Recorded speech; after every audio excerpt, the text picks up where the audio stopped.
freedom, prosperity, and peace.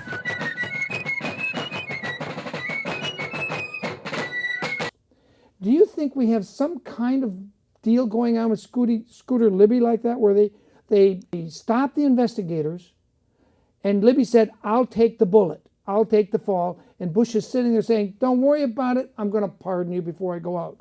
In the Scooter Libby case, to tell you the truth, but I think that you're absolutely right that we definitely have a lot of spin about the case, but the bottom line is the evidence speaks for itself, and the evidence is already out there. The conviction also speaks for itself, so there's really a limited gain from trying to spin a conviction, because how far can you go? The jury has already found the man guilty, and in fact, when you look at the evidence, which I have evaluated and written about in a number of different pieces, it's very clear not only that Scooter Libby lied, but that there really was a concerted operation spearheaded by the Vice President's office to go after Joseph Wilson. So try as they might, the spinmeisters might be trying to ward off an investigation, but I think Patrick Fitzgerald has shown that he's really not that easy to deter. He's the special prosecutor. So they can try to influence the public, but it's not really the public that gets to decide in jury cases. But I do know that in the Watergate era, when investigations started, they weren't talking about impeachment then either. But the facts led to articles of impeachment, and that's why, as I mentioned before, we need to go forward with that step, because if Congress doesn't do that, then they really are not doing their job. They're not fulfilling their constitutional obligations. Let me digress, if I may, Elizabeth. Okay. Just in the last 48 hours, apparently, Bush is dumping about 9 U.S. federal prosecutors. One is Carol Lam from San Diego. Do you know Carol Lam? I don't.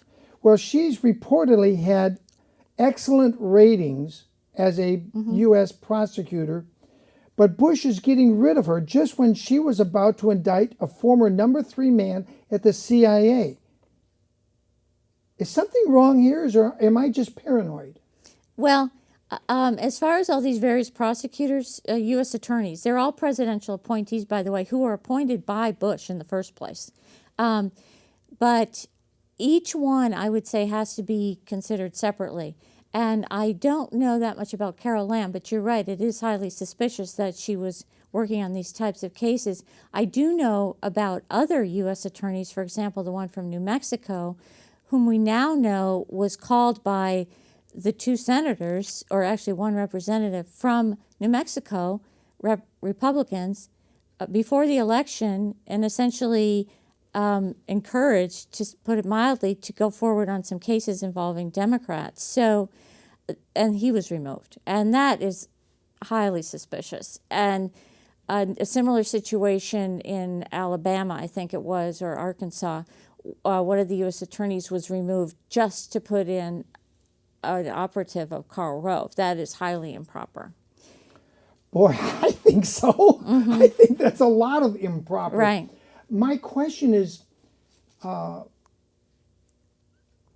can we make the government accountable when there's only 2 parties and both of them get major contributions from the Fortune 500, which is dominated by people who own the Federal Reserve Bank, and they buy up these corporations and they buy up both sides? I mean, we had the case of Senator Joe Lieberman defeated in the Democratic primary, did we not? Right, absolutely. And the federal banksters just said, "Oh yeah, watch what we'll do." And they brought up a fundraiser and they put him right back in office. So it seems to me the Democrats don't even control their party, and the Republicans don't even control their party. I've talked to numerous Republican chairmen and former chairmen, and they tell me, I don't know what to do.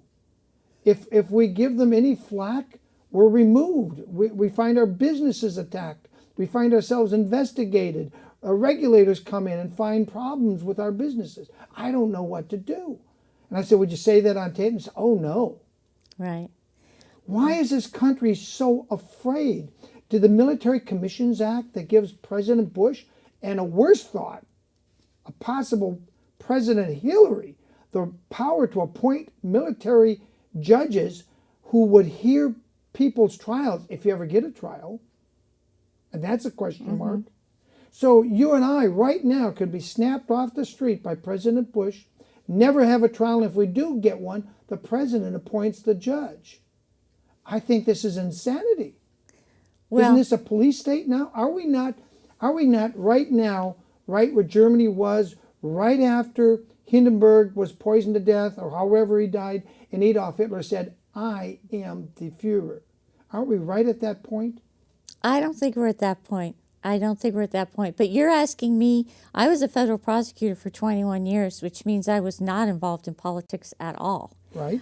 So you're asking me a political question, really, that Okay. I have nothing to do with. All right. That's probably not fair. But I mean, I'm looking at these lists of people